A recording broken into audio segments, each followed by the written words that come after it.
Alright, so I've got a big project coming up in 2019. I've been doing some looking around. So, in Silverlake, my primary PC, um, it's just too big. I absolutely love the Stormtrooper case, but when I built this system, I had a desk big enough to actually set this properly. Now I don't, and I'm wanting to add a bigger monitor or go to 2 or 3 monitors, and I just don't have the space for this giant but gorgeous machine anymore.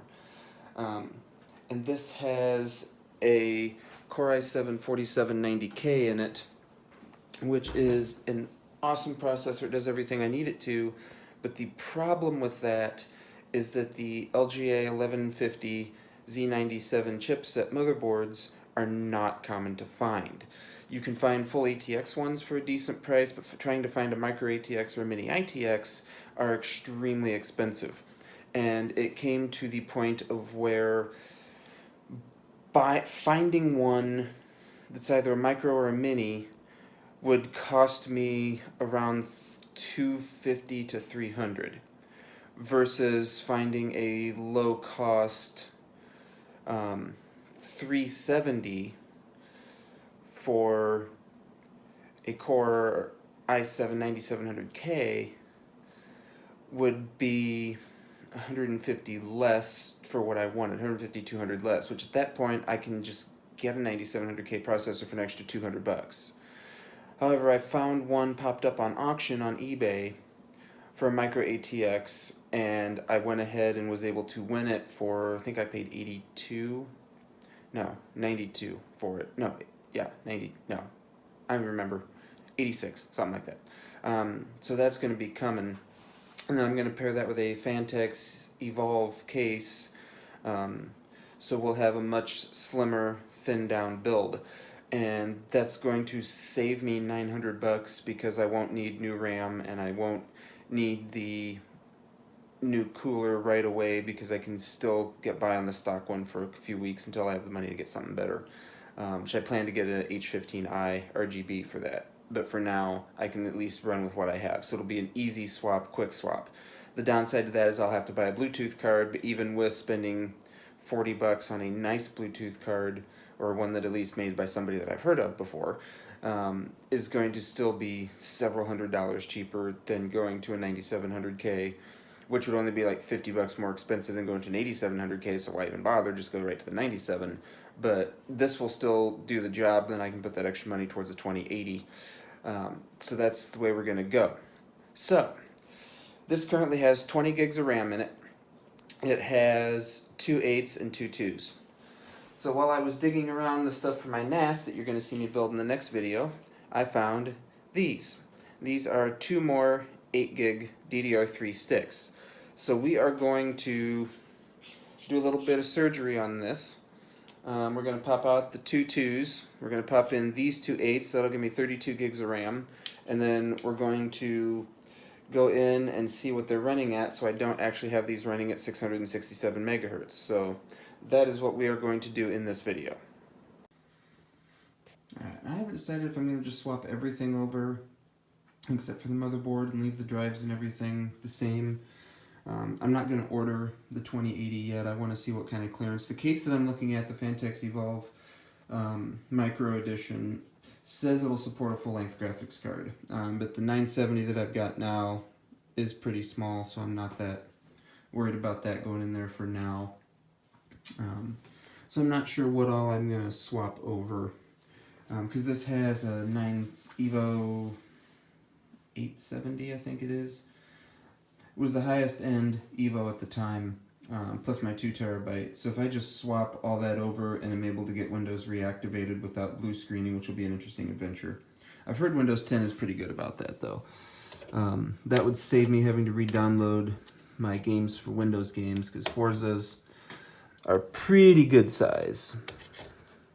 Okay, so this is the first one, AData 2 gig, AData 2 gig. Just pull this one to get a look at it. This is AData XPG 1866. So these guys are 1866. Come on.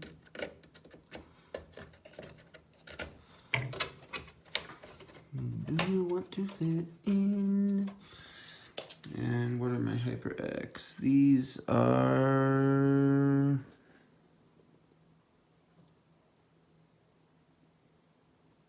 1600. Alright, so we'll play around with the BIOS and see if we can get it set to 1600. And in. Beautiful.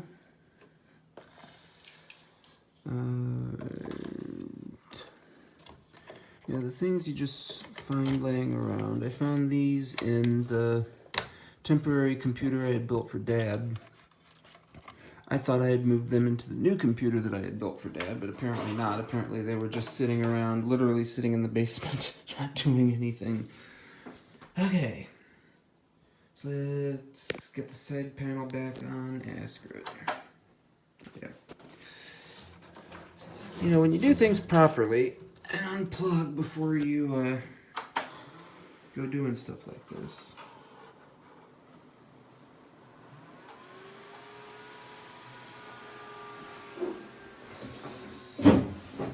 Did I blow it up? No, I did not blow it up. Sweet.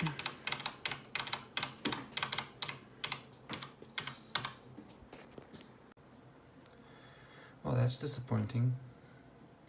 I thought for sure those were 2 8s. Apparently they were 2 4s. Well, I guess there was an 8 involved somewhere. Oh well, 24 is still better. I can order 2 more 8s down the road. I need to order some more anyway for the free NAS box that I'm going to build.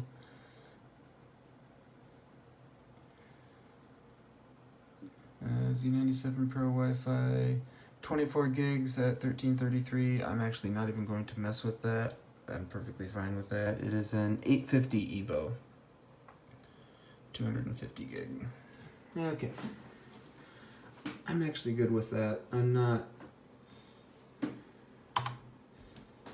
actually good with that. I'm not gonna go messing around with that. Oh, hey. That is one thing about this board. So I have not done a video on this system on this channel, so this system is kind of interesting. You know, an interesting story. So this computer, I've had it a year now. I had finally gotten tired of the setup that I had, and I found a motherboard with i5 2500K, I think it was, and 8 gigs of RAM for like $150. And I got the Stormtrooper and pieced together with what I already had to get a computer infinitely better than what I had. I had a GTX 285 I picked up with it for like $30, and was super happy with it. And then I get a call from my uncle, says, hey, a friend of ours passed and left us her computer, but the kind of games that we play on it aren't anywhere near what this thing is capable of, so can you do anything with it? It's yours if you want it. So I'm thinking that it's probably not anything super special, and here it's a Digital Storm built in 2014. When this thing was built, it was probably close to a $3,000 system. It had the 4790K, 8 gigs of RAM. It had the 850 SSD, dual GTX 970s, which were $560 a card. I looked it up when this system was built. There was over $1,100 just in the 970s. And was much, much more than what I ever thought it was going to be. However, in the 4 years that she had it, she had never cleaned it. And it was to the point where the system was unstable because the dust was so built up. The dust was so bad in this system that it was unstable, and I had to completely break it down, give the motherboard a bath, clean everything out very, very thoroughly just to get it running stable. And one of the problems that it still has, which is what you just saw, it will freeze when you go into the BIOS. Now I can reboot it, go back into the BIOS, it'll come up and it'll work fine. But in that situation there, it froze as soon as I went into the BIOS.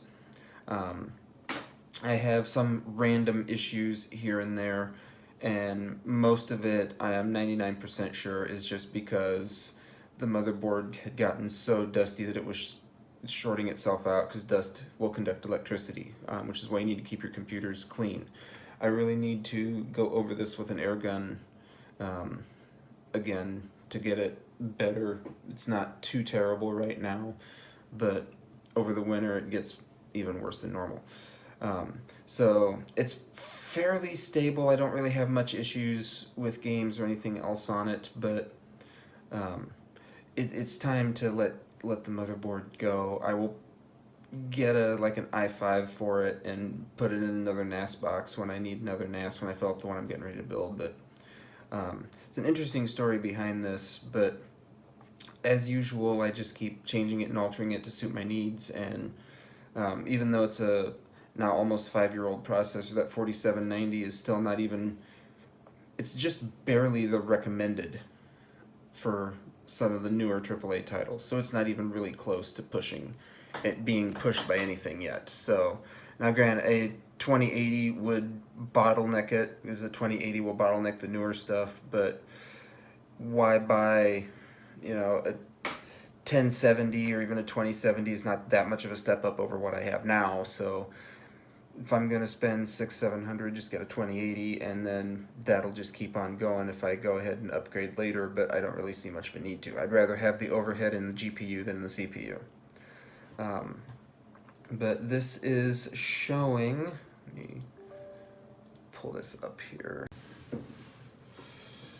Alright, we are showing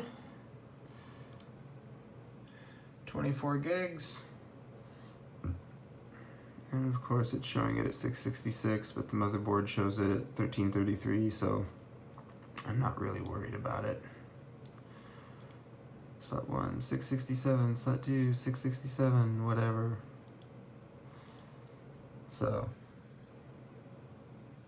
well, that's minorly disappointing that I couldn't remember that, but oh well.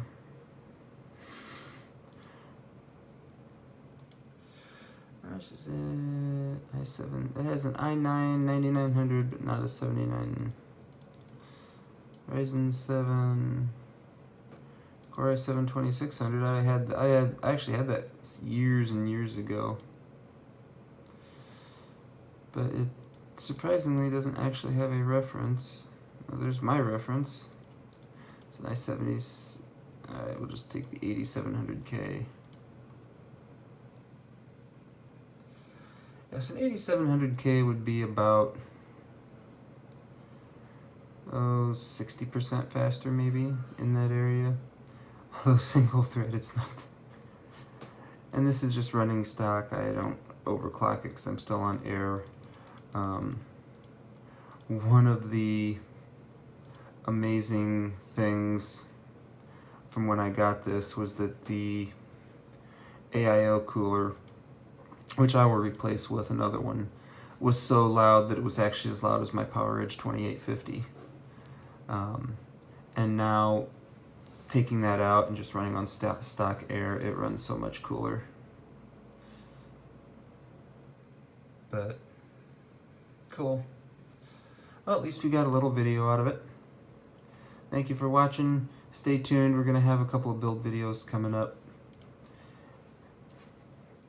Like, comment, subscribe, and we will see you next time.